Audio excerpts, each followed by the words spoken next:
বাড়িটা বলতে গেলে ভাগ্যক্রমে আমি পেয়ে গেলাম।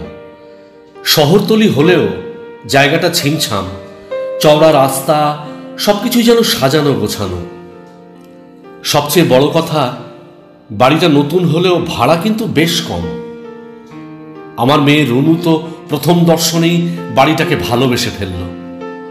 রুনু সবে 5-এ পড়েছে। আমার আর মনিকারও চোখের মনি। প্রায় 7 বছর পর কলকাতায় বদলি হয়ে আমি এসেছি। বাড়ির জন্য হন্যে হয়ে ঘুরে বেড়াচ্ছিলাম। এমন ফাঁকা পরিবেশে ছবির মতো সুন্দর বাড়িটা পেয়ে আমরা যেন আকাশের চাঁদ হাতে পেলাম। প্রথম সপ্তাহটা গোছগাছেই কেটে গেল। বাড়ি থেকে বড় রাস্তা বেশি দূরে নয়, ওখানে বাস, মিনি বাস সবই পাওয়া যায়। এক গাড়িতেই অফিস পাড়ায় যাতায়াতের সুবিধেটুকু বাড়তি উপহার। বড় রাস্তার পাশেই একটা কিন্ডারগার্টেন স্কুল, সেখানেই রুনুকে ভর্তি করে দিলাম। পরিবেশিত হচ্ছে আজকের গল্প চম্পা। লিখেছেন মঞ্জিল সেন। ভয়ে ভয়ঙ্কর ইউটিউব চ্যানেল এবং মৃণাল দেবনাথ ফেসবুক পেজের প্রতি সপ্তাহের রহস্যজনক গল্পের আজকের ছোট্ট গল্প চম্পা পরিবেশন করছি আমি মৃণাল দেবনাথ, এবং সঙ্গে রয়েছে দেবস্মিতা। মিউজিক দীপরাজ। শেষ পর্যন্ত শুনতে থাকুন ছোট্ট গল্পটি চম্পা।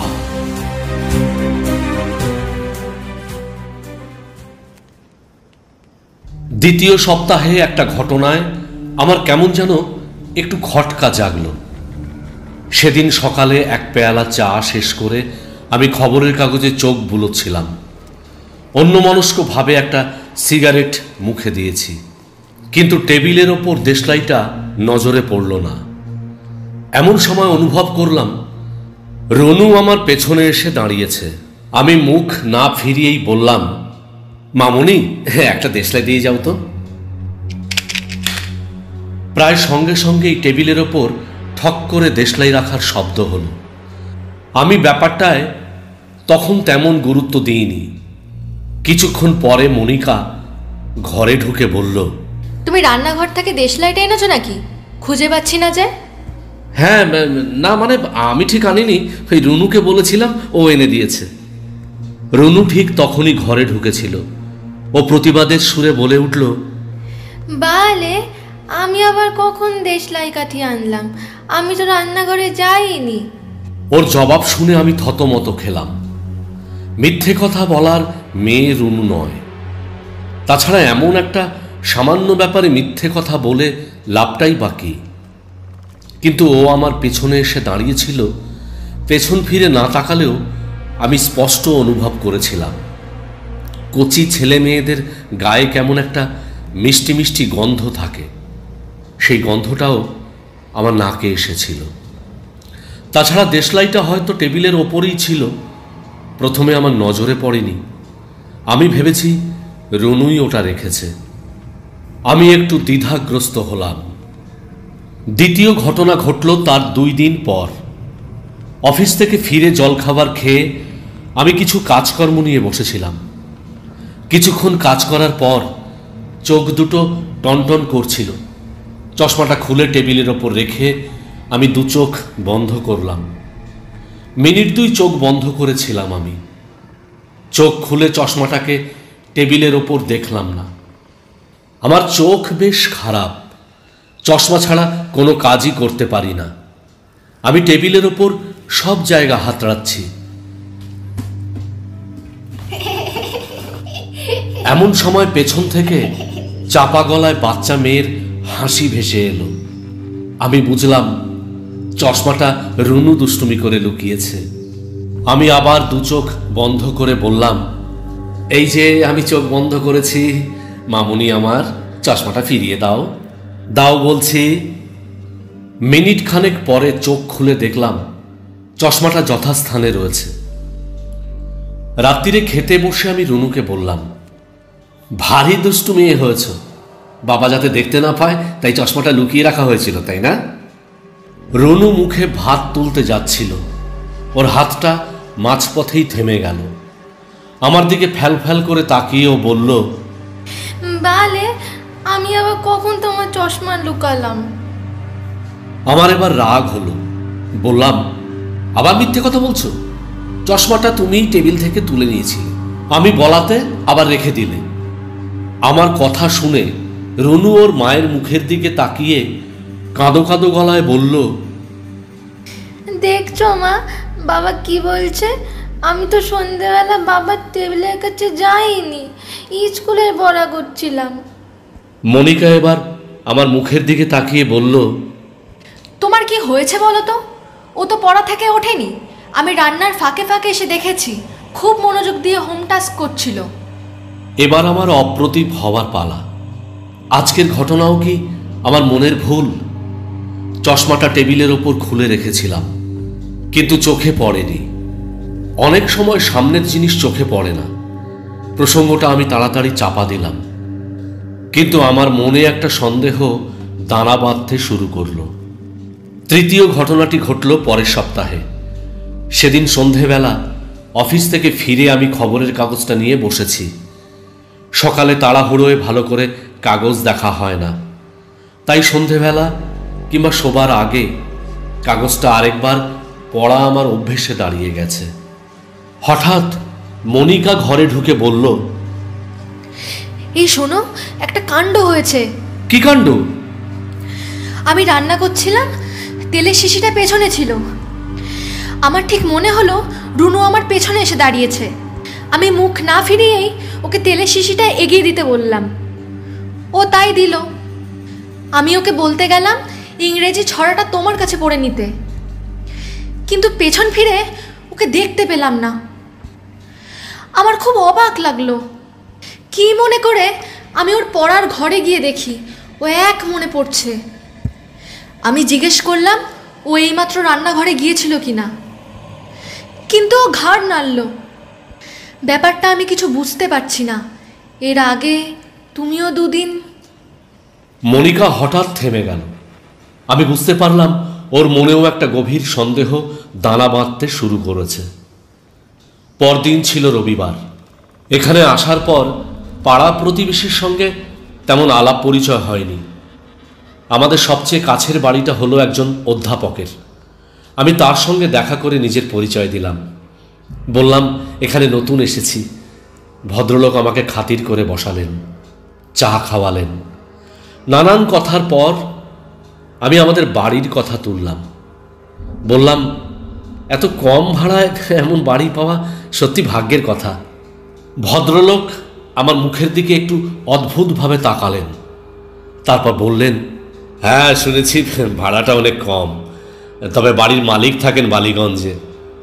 তার আরও বাড়ি আছে, একটা বাড়ির ভাড়া কম কি বেশি তাতে তার এমন কিছু যায় আসে না। তাই বুঝি? আমি বেশি আগ্রহ প্রকাশ করলাম না। ভদ্রলোক কয়েক মুহূর্ত কি যেন ভাবলেন, তারপর বললেন, অবশ্য আরও একটা কারণ আছে বুঝলেন, তবে সেটা আপনাকে বলা উচিত হবে কিনা ঠিক বুঝতে পারছি না।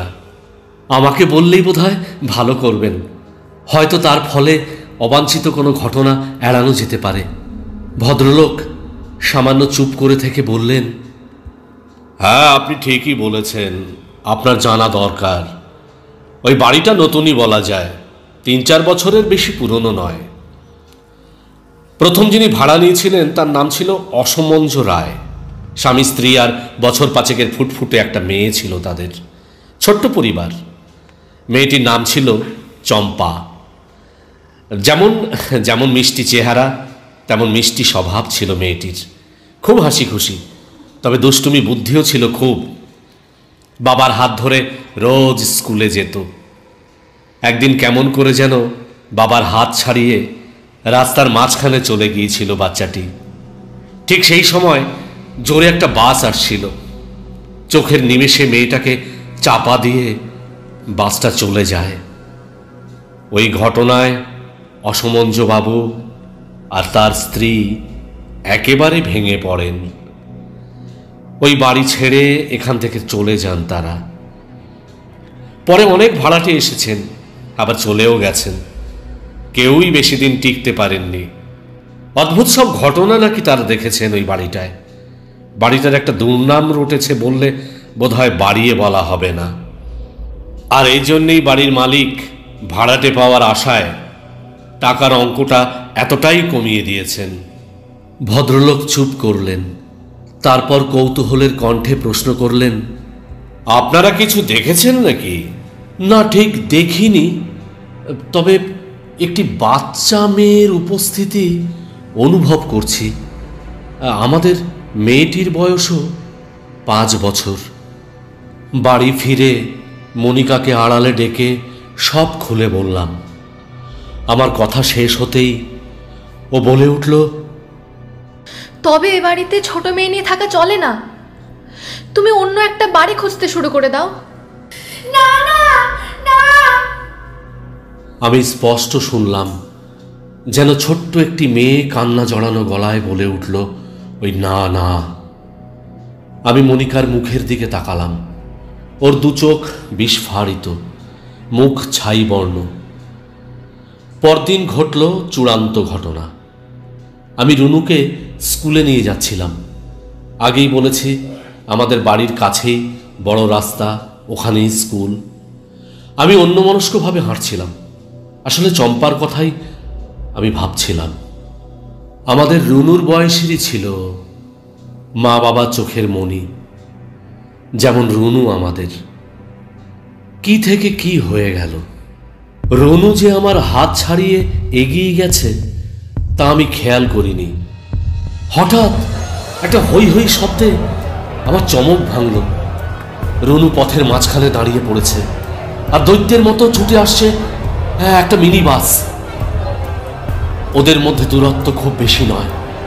আমি হতভম্ব হয়ে গেছি। বুদ্ধি লোপ পেয়েছে। 2 পায়ে কেউ যেন পেরেক মেরে দিয়েছে। একটা দুর্ঘটনা ঘটতে চলেছে, এই সত্যটা আমার কাছে স্পষ্ট হয়ে উঠেছে। কিন্তু আমি যেন অসহায়, নীরব দর্শক। ঠিক সেই মুহূর্তে আমি স্পষ্ট দেখলাম একটা কচি হাত রুনুকে হ্যাঁচকাট এক টানে মিনিবাসের গতিরেখা থেকে সরিয়ে নিয়ে এল। বাসটা ধুলো উড়িয়ে মিলিয়ে গেল, থামবার চেষ্টাই করল না। আমার মনে হয় আসল ঘটনা আমি শুধু দেখছিলাম, আর কারো নজরে পড়েনি, কিংবা আমি ছাড়া আর কারো নজরে পড়ার দরকার ছিল না।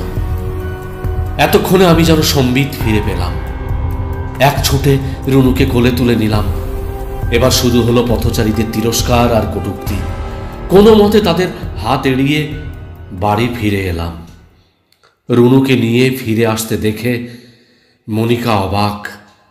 তারপর আমার চোখ মুখের অবস্থা দেখে শঙ্কিত কণ্ঠে কি ব্যাপার জানতে চাইল।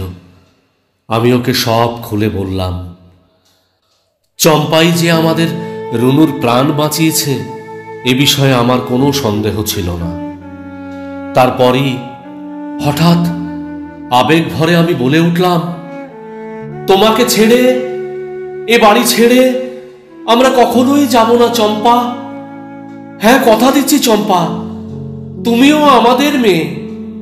হয়তো আমার মনের ভুল, কিন্তু আমার স্পষ্ট মনে হলো যেন একটা কচি নরম হাত আমাকে মৃদু স্পর্শ করল।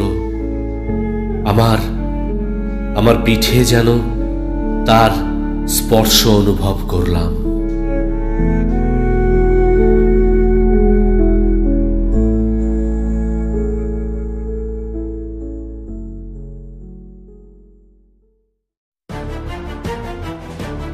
কেমন লাগলো কমেন্ট করে জানাবেন। আপনাদের মতামত আমাদের কাছে অত্যন্ত গুরুত্বপূর্ণ। ভালো লাগলে চ্যানেলটিকে সাবস্ক্রাইব করে অল নোটিফিকেশনস অন করে পাশে থাকবেন। আসছি আগামী পর্বে নতুন কিছু নিয়ে। ভালো থাকবেন। ধন্যবাদ।